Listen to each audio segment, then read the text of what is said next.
أعوذ بالله من الشيطان الرجيم. بسم الله الرحمن الرحيم.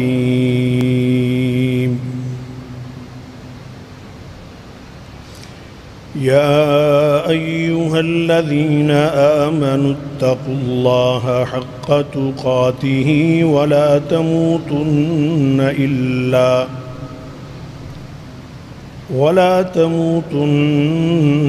إلا وأنتم مسلمون. واعتصموا بحبل الله جميعا ولا تفرقوا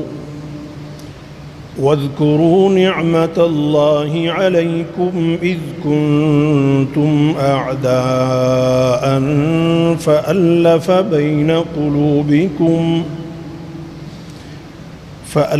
بين قلوبكم فأصبحتم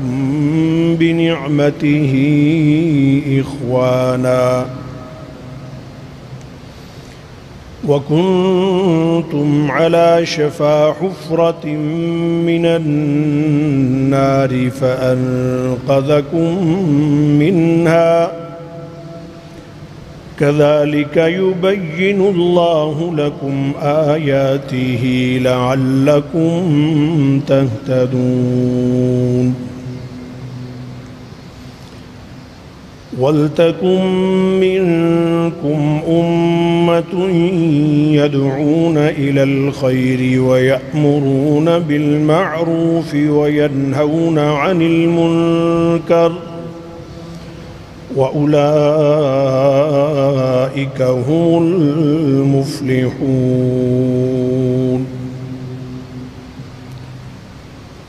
ولا تكونوا كالذين تفرقوا واختلفوا من بعد ما جاءهم البينات وأولئك لهم عذاب عظيم. صدق اللہ العظیم. قابل صد احترام معزز و مکرم حاضرین گرامی و سامعین محترم، میں نے آپ کے سامنے سورہ آل عمران آیت نمبر 102 سے لے کر 105 تک تلاوت کی ہیں. یہ چوتھے پارے کا دوسرا رکوع ہے. اس کی ابتدائی 3 آیات ہیں. اللہ تعالیٰ کی بارگاہ میں دعا ہے کہ اللہ تعالیٰ مجھے اس کے مطابق صحیح بیان کرنے کی توفیق نصیب فرمائے، اور مجھے بھی اور آپ سب حضرات کو اللہ تعالیٰ اس کو سمجھتے ہوئے اس پر عمل پیرا ہونے کی توفیق نصیب فرمائے. ان آیات مبارکہ میں متعدد موضوعات ہیں، جن میں سے خاص طور پر اتحاد امت کے حوالے سے چند گزارشات اس موقع پر آپ کی خدمت میں بیان کروں گا.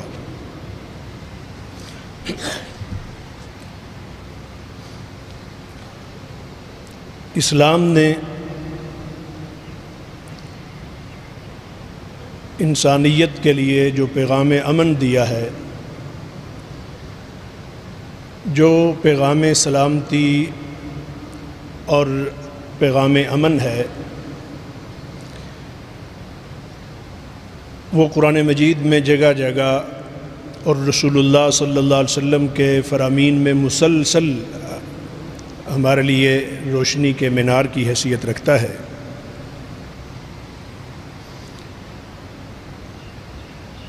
اس دنیا پر انسان کا بسنا یہ عارضی ہے، یہ ایک امتحان گاہ ہے، آزمائش کی جگہ ہے. یہ مستقل رہنے کی جگہ نہیں ہے. یہاں انسان کی ضرورت سے بڑھ کر اللہ تعالیٰ نے انسان کو نعمتیں عطا فرمائی ہیں. ورنہ یہاں اتنا ہی کافی تھا کہ جو روزمرہ کے کھانے پینے سے انسان کی زندگی کا نظام بحال رہ سکے، یہ انسان کے لیے کافی تھا، لیکن اللہ تعالیٰ نے اس میں بہت سارا تنوع رکھا ہے، اور یہ جو تنوع اللہ نے رکھا ہے اور بہت ساری چیزیں رکھی ہیں، یہ ساتھ ہی ساتھ انسان کے لیے ایک آزمائش، امتحان اور فتنہ بھی ہے، اور بتا دیا گیا ہے کہ اپنی زندگی ان اصولوں پر گزارو، اور جو تمہاری ضرورت کا ہے تم خود استعمال کرو، اور باقی اللہ کے دوسرے بندوں تک پہنچا دو۔ کسی ایک کو بہت ساری چیزوں پر قابض ہو کے غاصب ہو کر بیٹھ جانے کو انسانیت کے منافی قرار دیا گیا ہے۔ جو چیزیں جس انسان کی ایک ضرورت کے لیے کافی ہیں، تو انسانیت کے لیے تعلیم یہ ہے، اور یہ تعلیم اسلام کی تعلیم ہے، تمام انبیاء علیہ الصلوۃ والسلام کی تعلیم ہے، اور پھر خاص طور پر میرے اور آپ کے آقا سرتاج الاولین والآخرین، سید الرسل، امام الانبیاء، ختم المرتبت، ختم المرسلین صلی اللہ علیہ وسلم کی تعلیمات انتہائی جامع تعلیمات ہیں، جن میں پہلے انبیاء علیہ الصلوۃ والسلام کی تعلیمات بھی جمع ہیں، اور پھر انسان کی رہنمائی کے لیے جو جس موقع پر بھی، چونکہ اسلام ایک عالمگیر دین ہے اور ہمیشہ کے لیے ہے، ایسا نہیں ہے کہ یہ وقتی ہے، اس نے کچھ وقت رہنے کے بعد ختم ہو جانا ہے اور اس میں تبدیلی آ جائے گی، یا ایک خطے کے مسلمانوں کے لیے کچھ اور احکام اور دین ہے اور دوسرے خطے کے مسلمانوں کے لیے کوئی اور قرآن ہے اور کوئی اور سنت ہے، ایسا نہیں ہے، بلکہ پوری دنیا کے مسلمانوں کے لیے اللہ جل شانہ نے یہی دین رکھا ہے، بلکہ صرف مسلمانوں کے لیے نہیں بلکہ پوری انسانیت کے لیے جس دین کو اللہ نے پسند کیا ہے۔ اللہ تعالیٰ فرماتے ہیں کہ ان الدین عند اللہ الاسلام، کہ اللہ نے پوری انسانیت کے لیے اسلام کو بطور دین پسند فرمایا ہے۔ تو اس اعتبار پر انسانوں کو جڑا رہنے اور اپنی خواہشات اور اپنے نفس اور اپنی طبیعتوں کو اسلام کے مطابق ڈھالنے کی تعلیم انسان کو دی گئی ہے، جس میں خاص طور پر جس چیز کی مکلف اور جو تمام تر ذمہ داری امت مسلمہ پر آتی ہے۔ ہم سب اللہ تعالیٰ کی توفیق سے مسلمان ہیں، اور ایک اہم موقع پر ہم سب ایک اہم مرکز میں جمع ہیں۔ اس وقت امت مسلمہ میں جس چیز کی بہت زیادہ کمی محسوس کی جا رہی ہے، بلکہ صرف کمی ہی محسوس نہیں کی جا رہی، جس کی وجہ سے امت بہت سارے نقصان اور زوال کا شکار ہے، وہ اتحاد امت کا فقدان اور امت کے درمیان افتراق ہے۔ اس افتراق کی وجہ سے نہ صرف یہ کہ مسلمان ڈسٹرب اور پریشان ہیں، بلکہ پوری انسانیت کا نظام عدم توازن کا شکار ہے۔ اگر اسلام کی بجائے کوئی اور مذہب یا کوئی اور تہذیب جگہ لے لیتی ہے، تو اس سے اسی طرح کی عدم توازن اور اسی طرح کی بے اعتدالیاں جو اس وقت ہم انسانیت کے اندر دیکھ رہے ہیں، ان سے انسانیت کو دوچار ہونا پڑتا ہے۔ جہاں جہاں جس دور میں، جس زمانے میں اور جس جگہ اسلامی تعلیمات کو اپنایا گیا، ان پر پوری طرح عمل کیا گیا، ان کے مطابق اپنی زندگی گزارنے کا عزم کیا گیا اور بطور اجتماعی نظام کے اس کو اپنایا گیا، جہاں اسلام کے اس نظام کو نافذ کیا گیا، وہاں انسانیت کو امن کا اور سلامتی کا اور زندگی گزارنے کا ایک سکون میسر آیا۔ لیکن جب بھی اس کو چھوڑا گیا تو بہت ساری بے اعتدالیاں کہ جن کا اگر اس وقت ہم انگلیوں پہ شمار کرنا چاہیں تو جس طرح کے زوال اور جس طرح کی مشکلات اور مسائل سے یہ امت دوچار ہے، پوری انسانیت جس طرح کی مشکلات اور پریشانیوں میں مبتلا ہے، اگر یہ کہا جائے کہ کسی خطے میں لوگوں کا روزگار بڑا اچھا ہے، انہیں معاشی مسائل نہیں ہیں، تو وہاں اخلاقی نوعیت کے مسائل ہیں، خاندان تباہ ہو چکے ہیں، غیرت نام کا جنازہ نکل چکا ہے، اور جو انسانی اقدار ہیں، جو اخلاقی جو معیار ہے، وہ بالکل پامال ہو کے رہ گیا ہے۔ اس پورے نظام کے اندر اگر کوئی توازن آ سکتا ہے تو وہ اللہ جل شانہ کے دیے ہوئے اس نظام کے ذریعے جو اللہ تعالیٰ نے قرآن مجید اور جناب نبی محترم صلی اللہ علیہ وسلم اور تمام انبیاء علیہ الصلوۃ والسلام کے ذریعے جو انسانیت کو جو پیغام دیا ہے، انسانیت کو جو تعلیم دی ہے، اس کے ذریعے ہی اس پوری انسانیت کو وہ توازن حاصل ہو سکتا ہے، جس میں ایک مسلمان کے حقوق پوری طرح اسے حاصل ہوتے ہیں اور جو غیر مسلم ہیں ان کے بھی حقوق اس طریقے سے حاصل ہوتے ہیں، جیسا کہ آپ جانتے ہیں کہ رسول اللہ صلی اللہ علیہ وسلم مدینہ منورہ میں جب اسٹیٹ قائم ہوئی، آپ صلی اللہ علیہ وسلم مدینہ منورہ میں اپنا جب نظام آپ نے نافذ کر لیا، تو آپ کے پاس جو مختلف کیس آتے تھے ان میں ایک یہودی کا اور ایک ایسے شخص کا جس نے اسلام کا لبادہ اوڑھ لیا تھا، جو منافقین تھے وہاں پہ، بظاہر اپنے آپ کو مسلمان کہلواتے تھے لیکن مسلمان نہیں تھے، اپنے آپ کو مسلمان بنا کے ایک یہودی کے ساتھ ایک تنازع میں رسول اللہ صلی اللہ علیہ وسلم کی خدمت میں کیس آیا۔ آپ صلی اللہ علیہ وسلم نے بحیثیت حاکم وقت،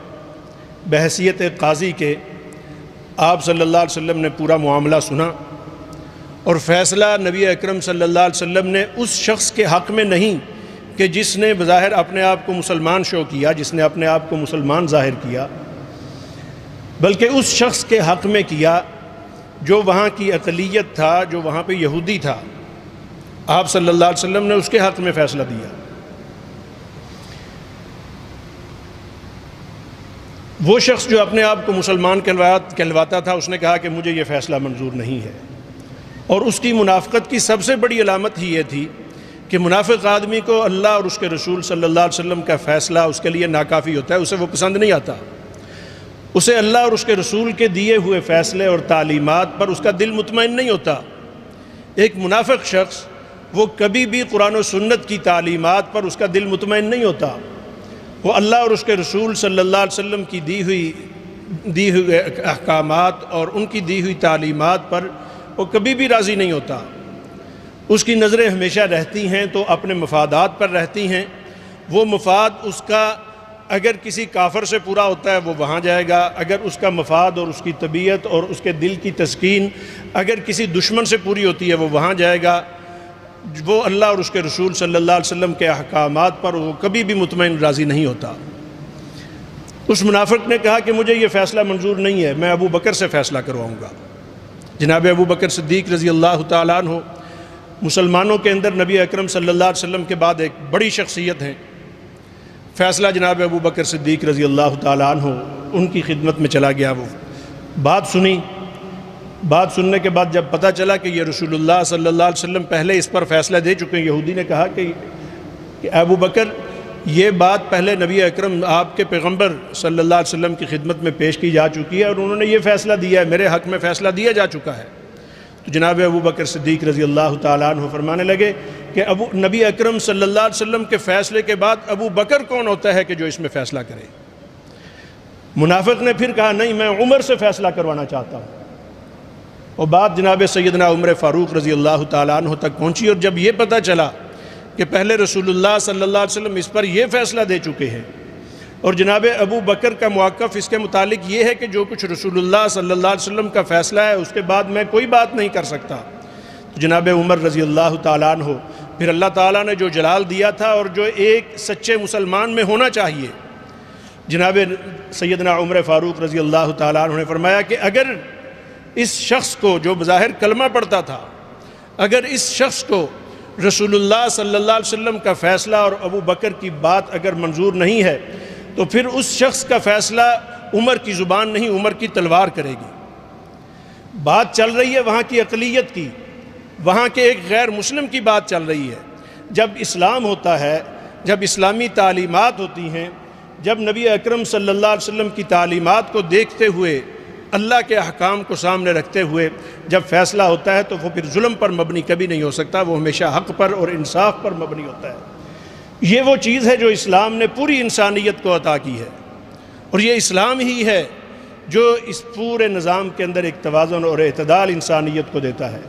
حاضرین محترم، میں نے جو آیات ابھی تلاوت کی ہیں سورہ آل عمران کی 4 پارے کے 2 رکوع کی، ان میں جو دوسری آیت مبارکہ ہے خاص طور پر وہ امت مسلمہ کو بیدار کرنے کے لیے ہے کہ مسلمان اس وقت اتنا خوبصورت دین ان کے پاس ہوتے ہوئے، قرآن مجید جیسی عظیم نعمت امت مسلمہ کے پاس موجود ہے کہ جو ایک قطعی اور یقینی اور حقیقت پہ مبنی ایسا علم ہے کہ جو دنیا کے اندر کہیں بھی نہیں ہے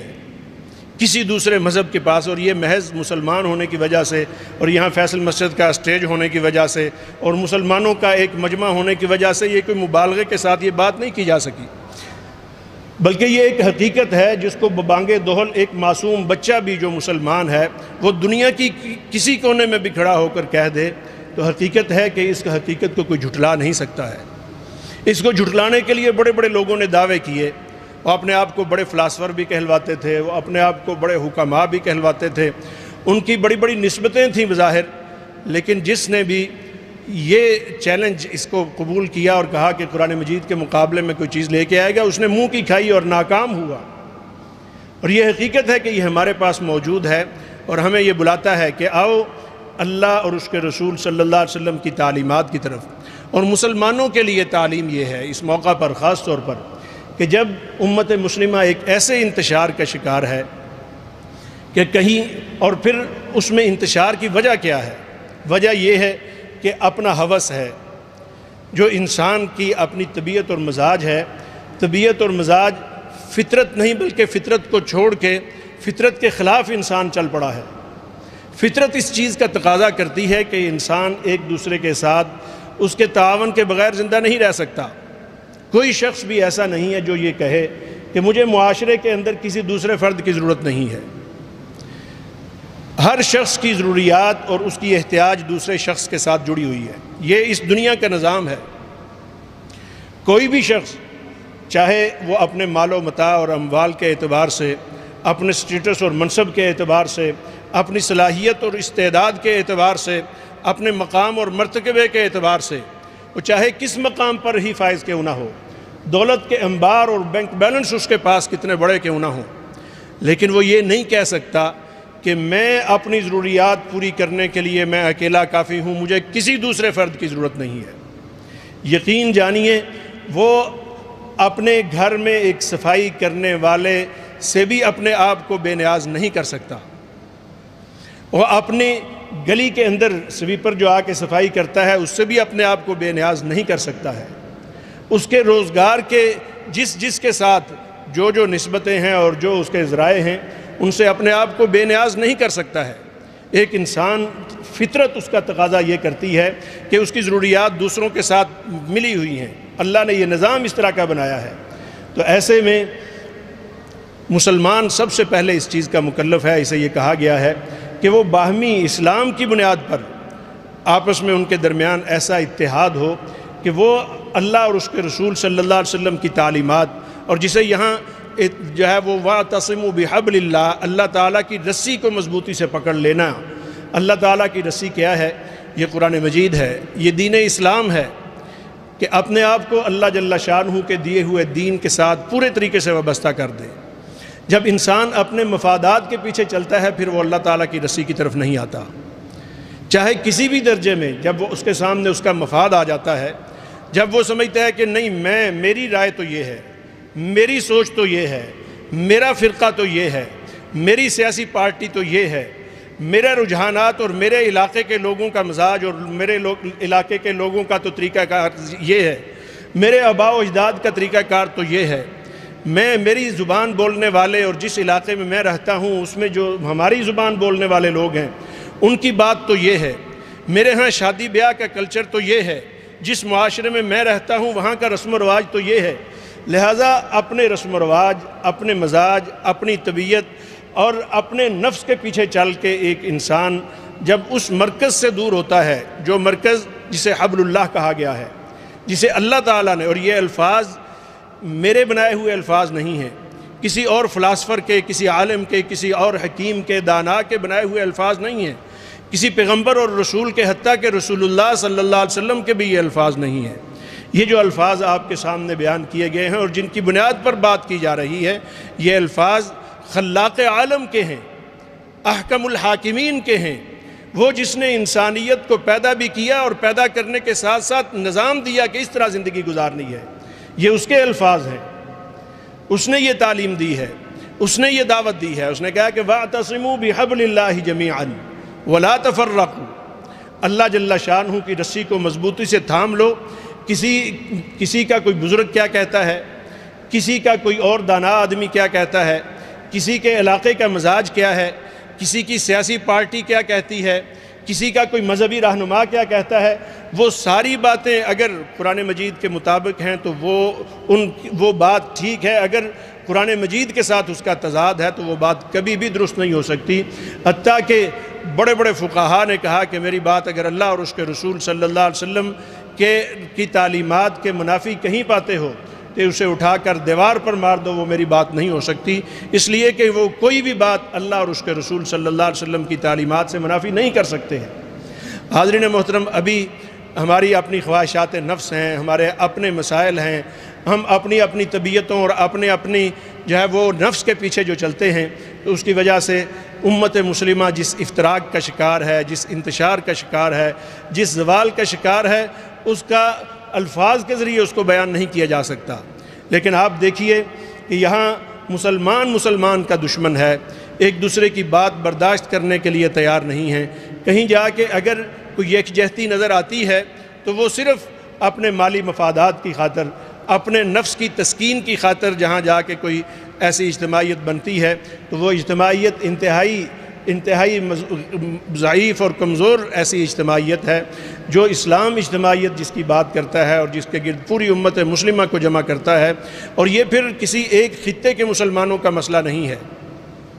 پوری دنیا کے، جس طرح میں نے عرض کیا اسلام ایک عالمگیر دین ہے، پوری دنیا مشرق سے لے کر مغرب تک، شمال سے لے کر جنوب تک، پوری انسانیت جو کلمہ گو ہے لا الہ الا اللہ محمد الرسول اللہ پڑھنے والے ہیں، تو وہ تمام ایک ایسے مضبوط رشتے کے اندر پوستہ ہیں، اور ایسا ایک مضبوط رشتہ ہے ان کے درمیان کہ جنہیں قرآن مجید نے انما المؤمنون اخوہ کہا، کہ تمام مومن آپس میں بھائی بھائی ہیں۔ اور نبی اکرم صلی اللہ علیہ وسلم نے انہی آیات مبارکہ کی روشنی میں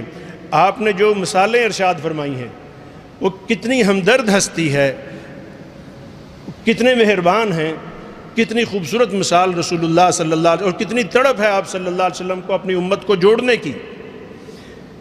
آپ صلی اللہ علیہ وسلم نے فرمایا کہ مثل المؤمنین فی توادہم وتراحمہم وتعاطفہم مثل الجسد، کہ مسلمانوں کی مثال آپس میں محبت، رحم دلی، ایک دوسرے کے ساتھ شفقت اور احسان کے معاملے میں، مسلمانوں کی مثال دنیا کے ایک کونے میں پڑے ہوئے مسلمان اور اس طریقے سے اس کے مخالف دوسرے کونے میں بیٹھے ہوئے مسلمان کا آپس کے اندر جو تعلق ہے، فرمایا مثل الجسد، ایک جسم کی مانند ہے۔ جس طریقے سے یہ ایک 6 فٹ کا وجود ہے، بیٹھا ہوا کوئی بھی شخص اپنے پاؤں کے ناخن کو اگر ذرا زور سے دباتا ہے تو اس کی تکلیف اس کے پاؤں کے ناخن تک نہیں، بلکہ اس کے جسم کے ایک ایک روئے کو اس کی تکلیف محسوس ہوتی ہے، اور اگر نہیں ہوتی تو پھر اس کا وہ عضو، وہ پاؤں کا ناخن، اس کی پاؤں کی وہ انگلی، وہ ڈیڈ اور مردہ ہو چکی ہے۔ اور اگر وہ زندہ ہے اور اس کے اندر زندگی موجود ہے تو پھر پورا جسم اس کی تکلیف کو محسوس کرے گا۔ کوئی شخص ایک کانٹا چبو کے دیکھ لے اپنے جسم کے کسی ایک حصے پر، وہ تکلیف اس کے دل سے ہوتے ہوئے اس کی دماغ تک پہنچتی ہے، اور اس کے ایک ایک جسم کے روئے کو وہ تکلیف پہنچتی ہے۔ تو نبی اکرم صلی اللہ علیہ وسلم نے ایک جسم کی مثال دی کہ مشرق میں بیٹھا ہوا جب ہم یہ کہتے ہیں، اور یہ نعرہ اسلامی فطرت اور اسلامی تعلیمات کے عین متضاد ہے، اس کے مخالف ہے، جب ہم کہتے ہیں کہ پہلے میں خود یا پہلے میرا وطن، تو یہ اس وقت امت میں توڑ پیدا ہوتا ہے، اور یہ توڑ اور یہ افتراق پھر چلتے چلتے چلتے چلتے ایک ایک فرد تک پہنچتا ہے، اور یہی وہ نفس پرستی اور اپنی ذات کا مفاد ہے۔ اسلام جس بت کو توڑتا ہے اور جس کے متعلق یہ آیت مبارکہ خاص طور پر یہ کہتی ہے، اور نبی اکرم صلی اللہ علیہ وسلم کی یہ مبارک حدیث یہ ہمیں بتاتی ہے، آپ صلی اللہ علیہ وسلم نے فرمایا کہ مسلمانوں کی مثال ایسے ہے، مثل الجسد اذا اشتکا منہ عضو تداعی لہ سائر الجسد بالسہر والحمى، کہ اگر مسلمان کے جسم کو کسی ایک جگہ تکلیف ہوتی ہے تو وہ تکلیف محض اس کے جسم کے اس حصے تک نہیں بلکہ اس کا پورا جسم اس تکلیف کو محسوس کرتا ہے۔ لیکن جب امت افتراق کا شکار ہو جاتی ہے، جب امت انتشار کا شکار ہو جاتی ہے، تو پھر حاضرین محترم جو ظلم کے پہاڑ امت کے ایک حصے پر ٹوٹتے ہیں تو ایسا نہیں ہے کہ وہ پھر وہیں تک محدود رہ جاتے ہیں۔ اگر شوگر کی وجہ سے ایک پاؤں کے کسی ایک حصے میں اگر تکلیف پہنچتی ہے، اس کا اگر علاج وہیں نہیں کیا جاتا، اس تکلیف کو وہیں پہ اگر صحیح نہیں کیا جاتا، اس کی اصلاح نہیں کی جاتی، اس بیماری کا علاج نہیں کیا جاتا، کسی شخص کا اگر لیور خراب ہے اس کا علاج وہاں نہیں کیا جاتا، کسی کے اگر کڈنی میں کوئی پرابلم ہے اس کا علاج اگر نہیں کیا جاتا، کسی شخص کے اور کوئی ایسا عضو اس کا ڈیڈ ہو چکا ہے اس کا اگر علاج نہیں کیا جاتا، تو وہ ایسا نہیں ہے کہ پھر محض اس کے اس عضو تک وہ رہ جاتی ہے، بلکہ وہ چلتے چلتے چلتے چلتے پھر اس کے اس پورے جسم میں پھیلتی ہے، آخر اس کا نتیجہ موت نکلتی ہے۔ اگر اس زندگی کے نظام کو، اس دنیا کے نظام کو اگر ہم بہتر کر سکتے ہیں، اور ہماری ایک ذمہ داری ہے بحیثیت مسلمان، ہم نے لا الہ الا اللہ محمد الرسول اللہ پڑھ کے اس پوری دنیا کے نظام کی اصلاح کا اللہ جل شانہ کی بارگاہ میں یہ وعدہ کیا ہے۔ انبیاء علیہ الصلوۃ کی ذمہ داری کو ہم نے قبول کیا ہے، اور انبیاء علیہ الصلوۃ کی یہ ذمہ داری یہ امت کے لیے خیر خواہی ہے، اور یہ دین جو دین میرے اور آپ کے پاس ہے، جس کا ہم نے کلمہ پڑھ کے جس دین کو قبول کیا ہے، اس کے متعلق میرے اور آپ کے آقا نبی اکرم صلی اللہ علیہ وسلم کا ارشاد گرامی ہے کہ الدین النصیحہ، یہ دین خیر خواہی، ہمدردی، یہ اپنے لیے بھی خیر خواہی ہے۔ جو شخص اس دین پر چلتا ہے، جو نہیں چلتا وہ اپنا نقصان کرتا ہے، اور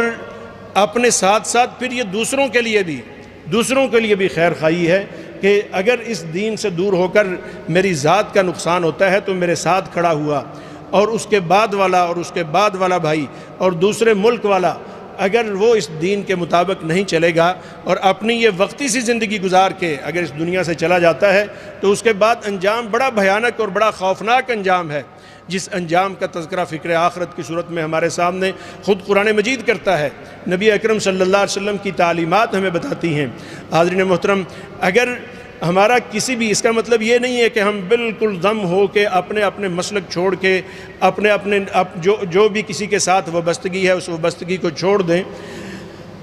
اگر تو ایک جسم کی طرح ایک وجود بن کے ہم رہیں، اور لا الہ الا اللہ کی بنیاد پر اسلام کا تقاضا تو یہ ہے کہ پوری روئے زمین پر ملت اسلامیہ ایک خلیفہ کے تحت وہ زندگی گزار رہی ہو، اور پوری دنیا کے اندر ایک خلافت کا نظام ہو، ایک مرکز ہو اور وہ بیت اللہ ہو۔ اسلام کا تقاضا تو یہ ہے۔ بصورت دیگر کم از کم یہ ہے کہ ہم اپنے علاقے کی سطح پہ، اپنے وطن کی سطح پہ اگر ایک امت بن کر رہتے ہیں، اگر کسی مسلک کے ساتھ ہمارا تعلق ہے تو کم از کم دوسرے کی بات کو برداشت کرنے کے لیے ہمارے اندر ضرور طاقت اور قوت ہونی چاہیے۔ اگر یہ حوصلہ نہیں ہے تو پھر ہم اندر سے زخمی ہو چکے ہیں، ہم اندر سے دین سے دور ہو چکے ہیں، اندر میل اور زنگ آلودہ، ہمارا اندر باطن پورے کا پورا زنگ آلود ہو چکا ہے۔ لہٰذا اپنے قلب کی صفائی کے لیے قرآن مجید کی طرف آنے کی ضرورت ہے، رسول اللہ صلی اللہ علیہ وسلم کی سیرت طیبہ کی طرف آنے کی ضرورت ہے۔ اس وقت انسانیت کا ہر ہمدرد وہ امت کو جوڑنے کے لیے اپنی کوشش کر رہا ہے، اور یہ کوشش اس کی ذاتی کوشش نہیں ہے بلکہ دینی فریضہ ہے۔ ہمارا یہ دینی فریضہ ہے، قرآن مجید ہمیں جڑنے کی اور آپس میں ایک جان بن کر رہنے کی تعلیم دیتا ہے۔ اللہ کے رسول صلی اللہ علیہ وسلم ہمیں یہ تعلیم دیتے ہیں۔ نبی اکرم صلی اللہ علیہ وسلم نے فرمایا، ایک دوسرے مقام پر فرمایا، یوشک الامم ان تداعى علیکم کما تداعى الاکلۃ الی قصعتها، کہ ایک وقت آئے گا کہ جب دنیا کفر تمہارے اوپر ایسے ٹوٹ پڑے گا، ایسے تمہارے اوپر دھاوا بول دے گا، ایسے پل پڑے گا تمہارے اوپر، جیسے کما تداعى الاکلۃ الی قصعتها، کہ جس طریقے سے ایک بھوکا، ایک حریص اور ہوس کا بھرا ہوا شخص جس طریقے سے دسترخوان پر ٹوٹ پڑتا ہے، اس طریقے سے دنیا کفر تمہارے اوپر ٹوٹ پڑے گی۔ فرمایا، اس وقت پوچھا گیا، کسی صحابی نے پوچھا، وَمِن قِلَّةٍ نَحْنُ يَوْمَئِذٍ، یا رسول اللہ صلی اللہ علیہ وسلم، کیا اس وقت ہم تھوڑے ہوں گے؟ ہم تعداد میں اتنے کم ہوں گے کہ اسلام دشمن قوتیں ہمارے اوپر ٹوٹ پڑیں گی؟ نبی اکرم صلی اللہ علیہ وسلم نے فرمایا بل انتم یومئذ کثیر، اس وقت تم لاکھوں نہیں، کروڑوں نہیں، اربوں میں ہوگے، اس وقت تمہاری تعداد بہت زیادہ ہوگی، دنیا کا کوئی ایسا خطہ نہیں ہوگا کہ جہاں تم نہیں ہوگے، وَلَكِنَّكُمْ غُثَاءٌ، لیکن تمہاری حیثیت دنیا کے اندر پانی کی جھاگ کی طرح ہو چکی ہوگی، كَغُثَاءِ السَّيْلِ، جس طریقے سے سیلاب کے اندر بہنے والی جھاگ ہوتی ہے، اس کے اوپر پانی کے اوپر جھاگ ہوتی ہے، اس کی حیثیت نہیں رہے گی تمہاری۔ اور تمہاری حیثیت کیوں نہیں رہے گی؟ اس لیے کہ تمہارے درمیان انتشار ہے، تمہارے درمیان افتراق ہے، تم اپنے دین سے دور ہو چکے ہو، تم نے اپنا قرآن چھوڑ دیا ہوگا، تم نے نبی اکرم صلی اللہ علیہ وسلم کی سیرت کے ساتھ تمہارا تعلق محض ایک رسم کی حیثیت تک رہ چکا ہوگا۔ فرمایا کہ ایسا نہیں، جب تم قرآن کی طرف آؤ گے، جب تم اپنے پیغمبر کی سیرت کی طرف آؤ گے، جب تم اپنے ان شعار کو جو عبادات کی صورت میں ہیں، جو تمہارے اوپر فرائض کی صورت میں ہیں، جن میں کتاب اللہ پر عمل نماز کی صورت میں ہے، روزے کی صورت میں ہے، حج کی صورت میں ہے، جہاد کی صورت میں ہے، اسی طریقے سے دعوت کی صورت میں جو تمہارے اوپر فریضہ ہے، جب تم ان فرائض کو اپناؤ گے تو پھر تمہاری تھوڑی تعداد بھی اتنی بڑی قوت بنے گی کہ دنیا کفر تمہارا نام سن کر اسی طریقے سے کانپنا شروع ہوگی جس طریقے سے جناب سیدنا عمر فاروق رضی اللہ تعالی عنہ کا آج بھی نام سن کر دنیا کفر کانپتی ہے۔ تو وہ حیثیت تمہیں اللہ تعالی، عمر کی اپنی حیثیت کیا تھی؟ وہ اسی قرآن مجید کی وجہ سے اور رسول اللہ صلی اللہ علیہ وسلم کی محبت اور اطاعت کی وجہ سے تھی۔ آج اگر ہم اپنا کھویا ہوا وہ مقام حاصل کر سکتے ہیں تو اس کے لیے اگر امت مسلمہ کے پاس اگر کوئی چیز ہے تو وہ قرآن مجید ہے، اور اسی کے ذریعے پوری دنیا کو امن و سکون اور راحت مل سکتی ہے۔ اللہ جل شانہ ہمیں اس پر عمل کرنے کی توفیق نصیب فرمائے۔ نبی اکرم صلی اللہ علیہ وسلم سے جب یہ پوچھا گیا کہ یہ کیوں ہوگا تو آپ نے فرمایا اس لیے کہ مسلمان اس وقت افتراق کا شکار ہوں گے، انتشار کا شکار ہوں گے، اور فرمایا کہ ان کے اندر وفیکم الوہن، ان کے اندر وہن پیدا ہو چکا ہوگا۔ پوچھا گیا قیل مل وہن یا رسول اللہ، وہن کیا ہوتا ہے؟ تو نبی اکرم صلی اللہ علیہ وسلم نے فرمایا حب الدنیا و کراہیت الموت، دنیا کی محبت ایسے رچ بس چکی ہوگی کہ ہر شخص مال کے پیچھے، اور یہ جو موجودہ نظام اس وقت یعنی اسلامی نظام کو چھوڑ کر موجودہ نظام جو اس وقت اس کائنات پر مسلط ہے، یہ نظام ظاہر ہے انسان کو مال، دنیا اور دنیا کی خواہشات، دنیا خوبصورت بنانا اور اس کے پیچھے چلانے کے لیے اس نے اپنی قوتیں، اپنی کوششیں، اپنی ساری انرجی اسی پر لگا دی ہے کہ انسان اس دنیا کا حریص اور دنیا اس کے ہوس میں مبتلا ہو کر رہ جائے۔ تو لہٰذا ایسے میں کیا ہے جو بات بالکل شروع میں نے عرض کی تھی کہ دنیا اللہ تعالیٰ نے انسان کے لیے اتنی بنائی ہے، اتنی استعمال کرنے کا کہا گیا ہے جتنی اس کی ضرورت ہے، باقی چیزیں ہماری آزمائش بن جاتی ہیں۔ تو اس وقت دنیا ہی ہمارے لیے آزمائش بنی ہے، ہمیں اپنے دین کو اپناتے ہوئے اپنی ذمہ داریوں کو سمجھنے کی ضرورت ہے۔ علامہ اقبال رحمہ اللہ تعالیٰ علیہ بڑی فکر کے ساتھ ہمیں یہی دعوت دیتے ہیں۔ میں اپنی اس پوری گفتگو کو علامہ اقبال رحمہ اللہ تعالیٰ علیہ کے اس شعر کے اندر میں سمیٹتے ہوئے آپ سے اجازت چاہوں گا۔ فرماتے ہیں منفعت ایک ہے اس قوم کی، نقصان بھی ایک ہی سب کا نبی، دین بھی ایک، ایمان بھی ایک، حرم پاک بھی، اللہ بھی، قرآن بھی ایک، کچھ بڑی بات تھی ہوتے جو مسلمان بھی ایک، وما علینا الا البلاغ المبین۔